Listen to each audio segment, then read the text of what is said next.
नमस्कार, खबरों के इस बुलेटिन में तुहाडा स्वागत। मैं हाँ राजिंदर कौर सैनी। पहला पेश ने चोणवीआं खबरां। प्रधानमंत्री नरेंद्र मोदी ने टॉयकथॉन 2021 के प्रतियोगियों नाल वर्चुअल चर्चा की। प्रधानमंत्री ने कहा कि परंपरा ते तकनोलॉजी नाल आत्मनिर्भर भारत के उपराले नूं हलाशेरी मिलेगी। केंद्र शासित प्रदेश जम्मू कश्मीर बारे भविख की कार्य योजना ते विचार करने लई अज नवी दिल्ली विच प्रधानमंत्री नरेंद्र मोदी की अगवाई विच जम्मू कश्मीर दीआं वख-वख सियासी पार्टियां दे आगुआं नाल मीटिंग जारी।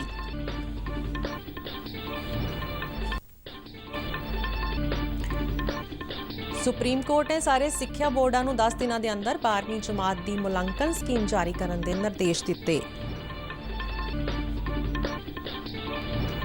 ओलंपिक तमगा जेतू कर्णम मलेश्वरी दिल्ली खेड यूनिवर्सिटी की पहली वाइस चांसलर नियुक्त।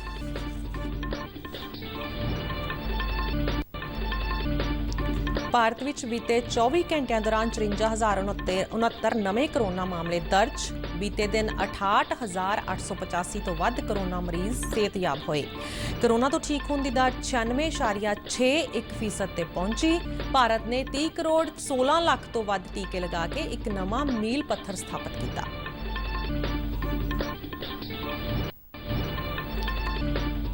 सूचना ते प्रसारण मंत्री प्रकाश जावड़ेकर ने इस गल ते खुशी जाहिर की है कि लोक सेवा प्रसारक डीडी न्यूज़ अते ऑल इंडिया रेडियो नूं भारत विच न्यूज़ ब्रांड के तौर पर अजे भी लोगों का भरोसा हासिल है।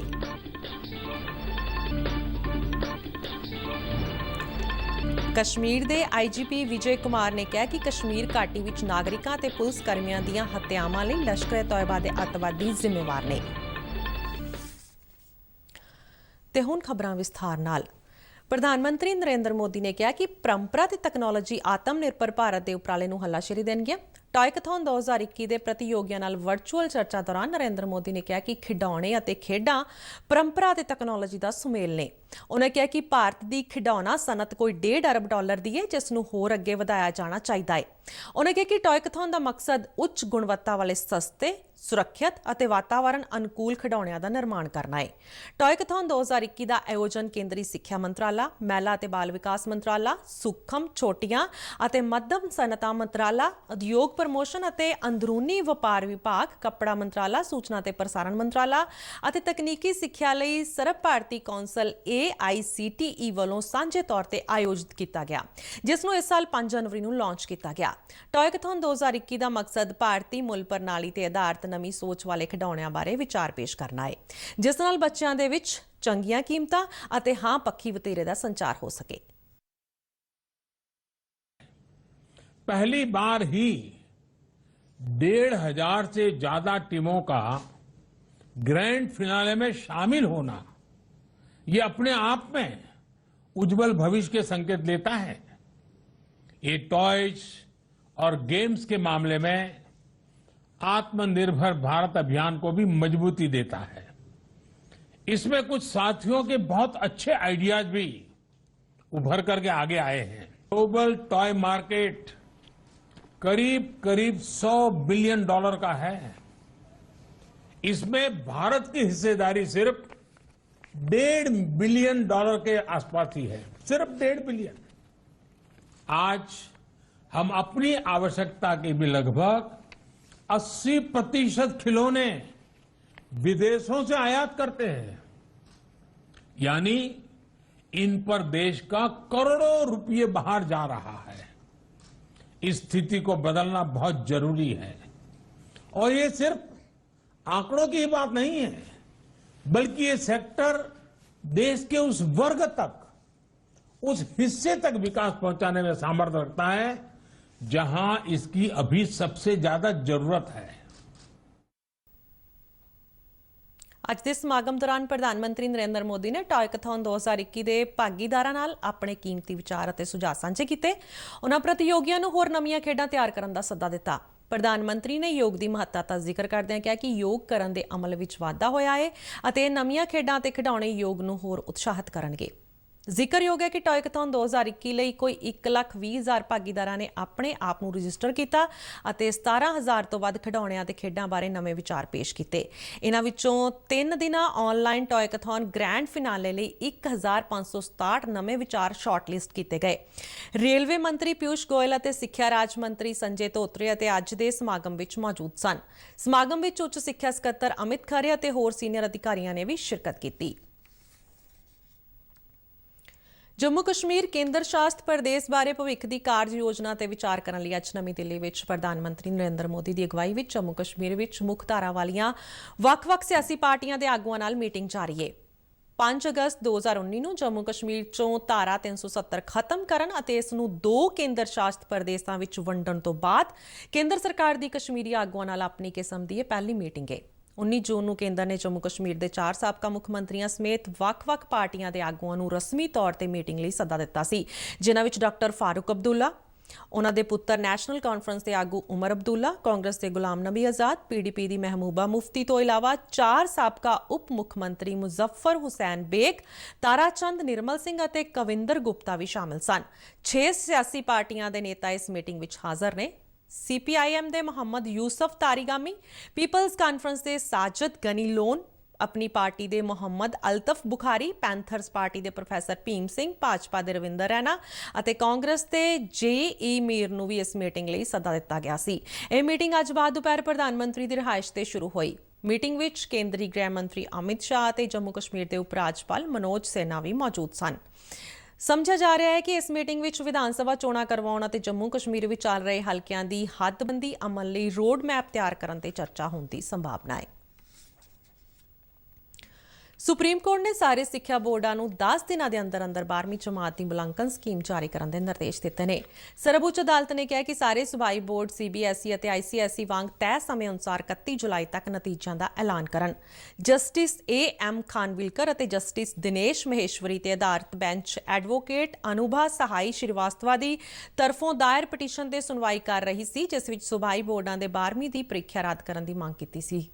ਆਂਧਰ ਪ੍ਰਦੇਸ਼ ਸਰਕਾਰ ਦੇ 12ਵੀਂ ਦੀ ਪ੍ਰੀਖਿਆ ਕਰਵਾਉਣ ਦੇ ਫੈਸਲੇ ਤੇ ਸੁਪਰੀਮ ਕੋਰਟ ਨੇ ਕਿਹਾ ਕਿ ਸੂਬਾ ਸਰਕਾਰ ਕੋਲ ਇਸ ਬਾਰੇ ਸਪਸ਼ਟ ਯੋਜਨਾ ਹੋਣੀ ਚਾਹੀਦੀ ਹੈ। ਸਰਵਉੱਚ ਅਦਾਲਤ ਨੇ ਕਿਹਾ ਸੀ ਕਿ ਅਸੀਂ ਕਿਵੇਂ ਵਿਦਿਆਰਥੀਆਂ ਦੀ ਜ਼ਿੰਦਗੀ ਨਾਲ ਖੇਡ ਸਕਦੇ ਹਾਂ। ਜ਼ਿਕਰਯੋਗ ਹੈ ਕਿ CBSE, CISE, UP board, Madhya Pradesh board, Rajasthan board, Punjab board, Haryana board, Maharashtra board ਅਤੇ ਗੁਜਰਾਤ ਬੋਰਡ ਸਮੇਤ ਦੇਸ਼ ਦੇ ਜ਼ਿਆਦਾਤਰ ਸਿੱਖਿਆ ਬੋਰਡਾਂ ਨੇ ਆਪਣੀਆਂ 12ਵੀਂ ਦੀਆਂ ਪ੍ਰੀਖਿਆਵਾਂ ਕਰੋਨਾ ਦੇ ਚੱਲਦਿਆਂ ਰੱਦ ਕਰ ਦਿੱਤੀਆਂ ਸਨ, ਪਰ ਆਂਧਰ ਪ੍ਰਦੇਸ਼ ਨੇ ਅਜੇ ਤੱਕ 12ਵੀਂ ਦੀਆਂ ਪ੍ਰੀਖਿਆਵਾਂ ਰੱਦ ਨਹੀਂ ਕੀਤੀਆਂ। ਅਦਾਲਤ ਨੇ ਇਹ ਵੀ ਕਿਹਾ ਕਿ ਸਾਰੇ ਸੂਬਾਈ ਬੋਰਡਾਂ ਦੀ ਇੱਕ ਸਮਾਨ ਮੁਲਾਂਕਣ ਸਕੀਮ ਨਹੀਂ ਹੋ ਸਕਦੀ ਅਤੇ ਉਹ ਇਸ ਤਰ੍ਹਾਂ ਦਾ ਕੋਈ ਨਿਰਦੇਸ਼ ਨਹੀਂ ਦੇ ਸਕਦੀ। ਓਲੰਪਿਕ ਤਮਗਾ ਜੇਤੂ ਕਰਨਮ ਮਲੇਸ਼ਵਰੀ ਨੂੰ ਦਿੱਲੀ ਖੇਡ ਯੂਨੀਵਰਸਿਟੀ ਦੀ ਪਹਿਲੀ ਵਾਈਸ ਚਾਂਸਲਰ ਨਿਯੁਕਤ ਕੀਤਾ ਗਿਆ ਹੈ। ਸਾਬਕਾ ਭਾਰਤੋਲਕ ਮਲੇਸ਼ਵਰੀ ਪਹਿਲੀ ਭਾਰਤੋਲਕ ਮਹਿਲਾ ਹੈ ਜਿਸ ਨੇ ਸਨ 2000 ਦੀਆਂ ਸਿਡਨੀ ਓਲੰਪਿਕ ਖੇਡਾਂ ਵਿੱਚ ਕਾਂਸੇ ਦਾ ਤਮਗਾ ਜਿੱਤਿਆ ਸੀ। ਮਲੇਸ਼ਵਰੀ ਨੇ ਇੱਕ ਟਵੀਟ ਵਿੱਚ ਕਿਹਾ ਕਿ ਉਹਨਾਂ ਦਾ ਯਤਨ ਹੋਏਗਾ ਕਿ ਦੇਸ਼ ਵਿੱਚ ਵਿਸ਼ਵ ਪੱਧਰ ਦੇ ਖਿਡਾਰੀ ਤਿਆਰ ਹੋਣ ਜੋ ਓਲੰਪਿਕ ਖੇਡਾਂ ਵਿੱਚ ਭਾਰਤ ਲਈ ਤਮਗੇ ਜਿੱਤਣ। ਇਸੇ ਦੌਰਾਨ ਆਂਧਰਾ ਪ੍ਰਦੇਸ਼ ਦੇ ਰਾਜਪਾਲ ਵਿਸ਼ਵ ਭੂਸ਼ਣ ਹਰੀਚੰਦਨ ਨੇ ਖੇਡ ਯੂਨੀਵਰਸਿਟੀ ਦੀ ਵਾਈਸ ਚਾਂਸਲਰ ਨਿਯੁਕਤ ਕੀਤੇ ਜਾਣ ਤੇ ਮਲੇਸ਼ਵਰੀ ਨੂੰ ਵਧਾਈ ਦਿੱਤੀ ਹੈ। ਉਹਨਾਂ ਆਪਣੇ ਸੰਦੇਸ਼ ਵਿੱਚ ਕਿਹਾ ਕਿ ਆਂਧਰਾ ਪ੍ਰਦੇਸ਼ ਦੇ ਸਿਰੀਕਾਕੁਲਮ ਜ਼ਿਲ੍ਹੇ ਦੀ ਰਹਿਣ ਵਾਲੀ ਕਰਨਮ ਮਲੇਸ਼ਵਰੀ ਨੇ ਆਪਣੇ ਸੂਬੇ ਦਾ ਮਾਣ ਵਧਾਇਆ ਹੈ। ਸ਼ਹਿਰੀ ਹਵਾਬਾਜ਼ੀ ਤੇ ਹਾਊਸਿੰਗ ਅਤੇ ਸ਼ਹਿਰੀ ਮਾਮਲਿਆਂ ਬਾਰੇ ਕੇਂਦਰੀ ਮੰਤਰੀ ਹਰਦੀਪ ਸਿੰਘ ਪੁਰੀ ਨੇ ਅੱਜ ਸੈਂਟਰਲ ਵਿਸਟਾ ਐਵਨਿਊ ਅਤੇ ਨਵੇਂ ਸੰਸਦ ਭਵਨ ਦੀ ਉਸਾਰੀ ਦਾ ਜਾਇਜ਼ਾ ਲਿਆ। ਇਨ੍ਹਾਂ ਥਾਵਾਂ ਦੇ ਦੌਰੇ ਉਪਰੰਤ ਪੁਰੀ ਨੇ ਕਿਹਾ ਕਿ ਕਾਮਿਆਂ ਦੀ ਮਿਹਨਤ ਅਤੇ ਯਤਨ ਭਵਨ ਨਿਰਮਾਣ ਕਲਾ ਦੇ ਵਿਰਸੇ ਨੂੰ ਭਵਿੱਖ ਦੀ ਪੀੜ੍ਹੀ ਲਈ ਇੱਕ ਸੇਧ ਦੇ ਰਹੇ ਨੇ। ਉਹਨੇ ਕਿਹਾ ਕਿ ਕੰਮ ਨੂੰ ਨਿਰਧਾਰਤ ਸਮੇਂ ਅਨੁਸਾਰ ਕੀਤਾ ਜਾ ਰਿਹਾ ਹੈ ਅਤੇ ਇਹ ਤੇਜ਼ੀ ਨਾਲ ਹੋ ਰਿਹਾ ਹੈ। ਇਸ ਤੋਂ ਪਹਿਲਾਂ ਪੁਰੀ ਨੇ ਕਿਹਾ ਕਿ 2022 ਵਿੱਚ ਜਦੋਂ ਦੇਸ਼ ਵਿੱਚ ਆਪਣੀ ਆਜ਼ਾਦੀ ਦੇ 75 ਵਰ੍ਹੇ ਪੂਰੇ ਕਰ ਲਏਗਾ ਤਾਂ ਨਵੇਂ ਭਾਰਤ ਦੀਆਂ ਆਸਾਂ ਦਾ ਪ੍ਰਤੀਕ ਨਵਾਂ ਸੰਸਦ ਭਵਨ ਬਣ ਕੇ ਤਿਆਰ ਹੋ ਜਾਏਗਾ। ਸ਼ਹਿਰੀ ਹਵਾਬਾਜ਼ੀ ਮੰਤਰੀ ਹਰਦੀਪ ਸਿੰਘ ਪੁਰੀ ਨੇ ਬਾਅਦ ਵਿੱਚ ਦਰੱਖਤਾਂ ਦੀਆਂ ਤਸਵੀਰਾਂ ਨਾਲ ਇੱਕ ਟਵੀਟ ਵਿੱਚ ਇਹਨਾਂ ਅਫਵਾਹਾਂ ਦਾ ਖੰਡਨ ਕੀਤਾ ਕਿ ਸੈਂਟਰਲ ਵਿਸਟਾ ਐਵਨਿਊ ਦੀ ਉਸਾਰੀ ਵੇਲੇ ਕੁਝ ਦਰੱਖਤਾਂ ਦੀ ਕਟਾਈ ਕੀਤੀ ਗਈ ਹੈ। ਉਹਨਾਂ ਕਿਹਾ ਕਿ ਫਲਾਂ ਨਾਲ ਭਰੇ ਜਾਮਣਾਂ ਦੇ ਦਰੱਖਤ ਉਵੇਂ ਦੇ ਉਵੇਂ ਖੜੇ ਨੇ ਅਤੇ ਇਹਨਾਂ ਦੀ ਕੋਈ ਕਟਾਈ ਨਹੀਂ ਕੀਤੀ ਗਈ। ਵਿਦੇਸ਼ ਮੰਤਰੀ ਡਾਕਟਰ ਐਸ ਜੈਸ਼ੰਕਰ ਨੇ ਕਿਹਾ ਕਿ ਉਹਨਾਂ ਦੇ ਮੰਤਰਾਲੇ ਨੇ ਡਾਕ ਵਿਭਾਗ ਦੇ ਸਹਿਯੋਗ ਨਾਲ ਨਾਗਰਿਕਾਂ ਨੂੰ ਪਾਸਪੋਰਟ ਸੇਵਾਵਾਂ ਦੀ ਪਹੁੰਚ ਵਧਾਉਣ ਲਈ ਠੋਸ ਯਤਨ ਕੀਤੇ ਨੇ। ਉਹਨਾਂ ਕਿਹਾ ਕਿ ਪੂਰੇ ਦੇਸ਼ ਵਿੱਚ ਡਾਕਘਰ ਪਾਸਪੋਰਟ ਸੇਵਾ ਕੇਂਦਰ ਸਥਾਪਿਤ ਕੀਤੇ ਗਏ ਨੇ। ਉਹਨਾਂ ਕਿਹਾ ਕਿ ਸਰਕਾਰ ਦਾ ਕੰਮ ਕੁਸ਼ਲ ਸ਼ਾਸਨ ਰਾਹੀਂ ਲੋਕਾਂ ਨੂੰ ਸਮਾਂਬੱਧ, ਪ੍ਰਭਾਵੀ, ਪਾਰਦਰਸ਼ੀ ਅਤੇ ਜਵਾਬਦੇਹ ਸੇਵਾ ਮੁਹੱਈਆ ਕਰਵਾਉਣਾ ਹੈ। ਪਾਸਪੋਰਟ ਸੇਵਾ ਦਿਵਸ ਮੌਕੇ ਇੱਕ ਬੈਠਕ ਵਿੱਚ ਵਿਦੇਸ਼ ਮੰਤਰੀ ਨੇ ਕਿਹਾ ਕਿ ਦੇਸ਼ ਵਿੱਚ 499 ਲੋਕ ਸਭਾ ਖੇਤਰਾਂ ਵਿੱਚ ਪਾਸਪੋਰਟ ਕੇਂਦਰ ਨੇ ਅਤੇ ਬਾਕੀ ਬਚੇ 54 ਖੇਤਰਾਂ ਵਿੱਚ ਵੀ ਪਾਸਪੋਰਟ ਕੇਂਦਰ ਜਲਦ ਹੀ ਖੋਲ੍ਹੇ ਜਾਣਗੇ। ਉਹਨਾਂ ਇਹ ਵੀ ਦੱਸਿਆ ਕਿ 8 ਮਾਰਚ ਨੂੰ ਕੌਮਾਂਤਰੀ ਮਹਿਲਾ ਦਿਵਸ ਦੇ ਸੰਬੰਧ ਵਿੱਚ ਦਿੱਲੀ ਅਤੇ ਕੋਚੀ ਵਿੱਚ 2 ਮਹਿਲਾ ਪਾਸਪੋਰਟ ਕੇਂਦਰ ਸ਼ੁਰੂ ਕੀਤੇ ਗਏ ਨੇ। ਭਾਰਤ ਵਿੱਚ ਬੀਤੇ 24 ਘੰਟਿਆਂ ਦੌਰਾਨ 54,069 ਨਵੇਂ ਕਰੋਨਾ ਮਾਮਲੇ ਦਰਜ ਹੋਏ। ਇਸ ਸਮੇਂ ਦੌਰਾਨ 68,885 ਤੋਂ ਵੱਧ ਕਰੋਨਾ ਮਰੀਜ਼ ਸਿਹਤਯਾਬ ਹੋਏ, ਜਿਸ ਮਗਰੋਂ ਕਰੋਨਾ ਤੋਂ ਠੀਕ ਹੋਣ ਵਾਲੇ ਲੋਕਾਂ ਦੀ ਸੰਖਿਆ 2,90,63,000 ਤੋਂ ਪਾਰ ਹੋ ਗਈ ਹੈ। ਕੇਂਦਰੀ ਸਿਹਤ ਮੰਤਰਾਲਾ ਅਨੁਸਾਰ ਲਗਾਤਾਰ 42ਵੇਂ ਦਿਨ ਕਰੋਨਾ ਤੋਂ ਠੀਕ ਹੋਣ ਵਾਲਿਆਂ ਦੀ ਸੰਖਿਆ ਨਵੇਂ ਕਰੋਨਾ ਮਾਮਲਿਆਂ ਤੋਂ ਵੱਧ ਦਰਜ ਕੀਤੀ ਗਈ। ਕਰੋਨਾ ਤੋਂ ਠੀਕ ਹੋਣ ਦੀ ਦਰ ਵਿੱਚ ਹੋਰ ਸੁਧਾਰ ਦਰਜ ਕੀਤਾ ਗਿਆ ਹੈ, ਜੋ ਇਸ ਸਮੇਂ 96.61% ਤੇ ਪਹੁੰਚ ਗਈ ਹੈ। ਮੰਤਰਾਲਾ ਅਨੁਸਾਰ ਦੇਸ਼ ਵਿੱਚ ਐਕਟਿਵ ਕਰੋਨਾ ਮਾਮਲਿਆਂ ਵਿੱਚ ਹੋਰ ਕਮੀ ਦਰਜ ਹੋਈ ਹੈ। ਇਸ ਸਮੇਂ ਭਾਰਤ ਵਿੱਚ 6,27,000 ਤੋਂ ਵੱਧ ਕਰੋਨਾ ਦੇ ਐਕਟਿਵ ਮਾਮਲੇ ਨੇ। ਇਸ ਦੌਰਾਨ ਦੇਸ਼ ਵਿੱਚ ਕੋਵਿਡ ਟੀਕਾਕਰਨ ਤੇਜ਼ੀ ਨਾਲ ਜਾਰੀ ਹੈ। ਭਾਰਤ ਨੇ 30 ਕਰੋੜ 16 ਲੱਖ ਤੋਂ ਵੱਧ ਟੀਕੇ ਲਗਾ ਕੇ ਇੱਕ ਨਵਾਂ ਮੀਲ ਪੱਥਰ ਸਥਾਪਿਤ ਕੀਤਾ ਹੈ। ਬੀਤੇ 24 ਘੰਟਿਆਂ ਦੌਰਾਨ 64,99,000 ਯੋਗ ਲਾਭਪਾਤਰੀਆਂ ਨੂੰ ਕਰੋਨਾ ਟੀਕੇ ਲਗਾਏ ਗਏ। ਦੇਸ਼ ਭਰ ਵਿੱਚ ਹੁਣ ਤੱਕ 24 ਕਰੋੜ 82 ਲੱਖ ਤੋਂ ਵੱਧ ਲੋਕਾਂ ਨੂੰ ਕੋਵਿਡ ਟੀਕੇ ਦੀ ਪਹਿਲੀ ਖੁਰਾਕ ਦਿੱਤੀ ਜਾ ਚੁੱਕੀ ਹੈ, ਜਦਕਿ 5 ਕਰੋੜ 34 ਲੱਖ ਤੋਂ ਵੱਧ ਲਾਭਪਾਤਰੀ ਦੂਜੀ ਖੁਰਾਕ ਵੀ ਪ੍ਰਾਪਤ ਕਰ ਚੁੱਕੇ ਨੇ। ਸੂਚਨਾ ਤੇ ਪ੍ਰਸਾਰਣ ਮੰਤਰੀ ਪ੍ਰਕਾਸ਼ ਜਾਵੜੇਕਰ ਨੇ ਇਸ ਗੱਲ ਤੇ ਖੁਸ਼ੀ ਜ਼ਾਹਿਰ ਕੀਤੀ ਹੈ ਕਿ ਲੋਕ ਸੇਵਾ ਪ੍ਰਸਾਰਕ ਡੀਡੀ ਨਿਊਜ਼ ਅਤੇ ਆਲ ਇੰਡੀਆ ਰੇਡੀਓ ਨੂੰ ਭਾਰਤ ਵਿੱਚ ਨਿਊਜ਼ ਬ੍ਰਾਂਡ ਦੇ ਤੌਰ ਤੇ ਅਜੇ ਵੀ ਲੋਕਾਂ ਦਾ ਭਰੋਸਾ ਹਾਸਲ ਹੈ। Reuters institute for the study of journalism ਦੀ ਡਿਜੀਟਲ ਰਿਪੋਰਟ 2021 ਅਨੁਸਾਰ ਲੋਕ ਸੇਵਾ ਪ੍ਰਸਾਰਕ ਡੀਡੀ ਨਿਊਜ਼ ਅਤੇ ਆਲ ਇੰਡੀਆ ਰੇਡੀਓ ਦੀਆਂ ਖਬਰਾਂ ਨੇ ਪ੍ਰਿੰਟ ਬ੍ਰਾਂਡਾਂ ਦੇ ਨਾਲ ਹੀ ਲੋਕਾਂ ਵਿੱਚ ਭਰੋਸੇਯੋਗਤਾ ਬਣਾਈ ਹੋਈ ਹੈ। ਇਸ ਸਰਵੇ ਅਨੁਸਾਰ ਡੀਡੀ ਨਿਊਜ਼ ਦੂਜੇ ਅਤੇ ਆਲ ਇੰਡੀਆ ਰੇਡੀਓ ਤੀਜੇ ਨੰਬਰ ਤੇ ਹੈ। Very happy. I congratulate the Prasar Bharati team for this great achievement. And in recent months, continuously during COVID since last year, the way All India Radio and Doordarshan has made an all-out effort to reach out to the last man in the country and spread message about COVID-appropriate behavior and vaccination is very laudable. I am very sure that Doordarshan and All India Radio will achieve new heights, hence further also. Prasar Bharati ਦੇ ਮੁੱਖ ਕਾਰਜਕਾਰੀ ਅਧਿਕਾਰੀ ਸ਼ਸ਼ੀ ਸ਼ੇਖਰ ਵੈਂਪਤੀ ਨੇ ਵੀ ਇਸ report ਤੇ ਖੁਸ਼ੀ ਜ਼ਾਹਰ ਕੀਤੀ ਹੈ। ਵੈਂਪਤੀ ਨੇ ਪ੍ਰਸਾਰ ਭਾਰਤੀ ਦੇ ਅਧੀਨ ਆਕਾਸ਼ਵਾਣੀ ਅਤੇ ਦੂਰਦਰਸ਼ਨ ਦੀਆਂ 500 ਤੋਂ ਵੱਧ ਯੂਨਿਟਾਂ ਵਿੱਚ ਇਲੈਕਟ੍ਰੋਨਿਕ ਤੌਰ ਤੇ 100% ਕੰਮ ਕਰਨ ਤੇ ਕਰਮਚਾਰੀਆਂ ਨੂੰ ਵਧਾਈ ਦਿੱਤੀ। ਉਹਨਾਂ ਕਿਹਾ ਕਿ ਅਜਿਹਾ ਕਰਕੇ ਪ੍ਰਸਾਰ ਭਾਰਤੀ ਨੇ ਆਈਟੀ ਖੇਤਰ ਵਿੱਚ ਮਹੱਤਵਪੂਰਨ ਉਪਲਬਧੀ ਹਾਸਲ ਕੀਤੀ ਹੈ। ਇੱਕ ਟਵੀਟ ਵਿੱਚ ਉਹਨਾਂ ਕਿਹਾ ਕਿ 3 ਸਾਲ ਪਹਿਲਾਂ ਤੱਕ ਪੂਰੀ ਤਰ੍ਹਾਂ ਕਾਗਜ਼ਾਂ ਉੱਤੇ ਕੰਮ ਹੁੰਦਾ ਸੀ, ਪਰ ਕਰਮਚਾਰੀਆਂ ਅਤੇ ਅਧਿਕਾਰੀਆਂ ਦੀ ਕੋਸ਼ਿਸ਼ ਨਾਲ ਵਰਣਨਯੋਗ ਬਦਲਾਅ ਸੰਭਵ ਹੋ ਸਕਿਆ ਹੈ।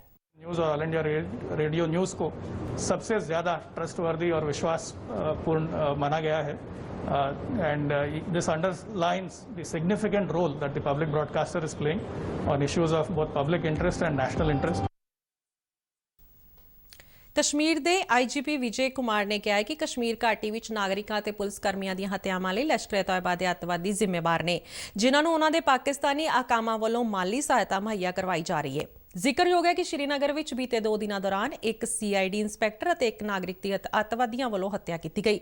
ਇਸ ਬਾਰੇ ਆਈਜੀਪੀ ਵਿਜੇ ਕੁਮਾਰ ਨੇ ਕਿਹਾ ਕਿ ਇਹਨਾਂ ਹੱਤਿਆਵਾਂ ਨੂੰ ਅੱਤਵਾਦੀ ਅਬਾਸ ਸ਼ੇਖ ਦੇ ਕਹਿਣ ਤੇ ਘਾਟੀ ਦੇ ਸਥਾਨਕ ਲਸ਼ਕਰ-ਏ-ਤੌਇਬਾ ਅੱਤਵਾਦੀਆਂ ਵੱਲੋਂ ਅੰਜਾਮ ਦਿੱਤਾ ਗਿਆ।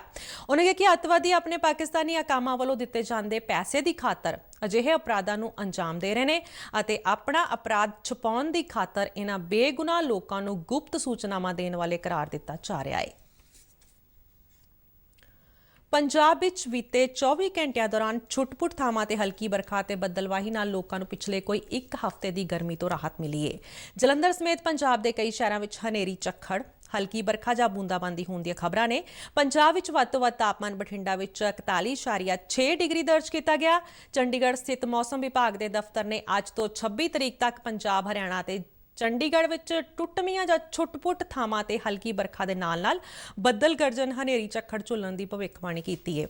ਮੌਸਮ ਵਿਭਾਗ ਵੱਲੋਂ ਇਹਨਾਂ 3 ਦਿਨਾਂ ਦੌਰਾਨ 40 ਤੋਂ 50 ਜਾਂ 30 ਤੋਂ 40 ਕਿਲੋਮੀਟਰ ਫੀ ਘੰਟੇ ਦੀ ਰਫ਼ਤਾਰ ਨਾਲ ਤੇਜ਼ ਹਵਾਵਾਂ ਚੱਲਣ ਅਤੇ ਬਿਜਲੀ ਚਮਕਣ ਦੀ ਚੇਤਾਵਨੀ ਵੀ ਦਿੱਤੀ ਗਈ।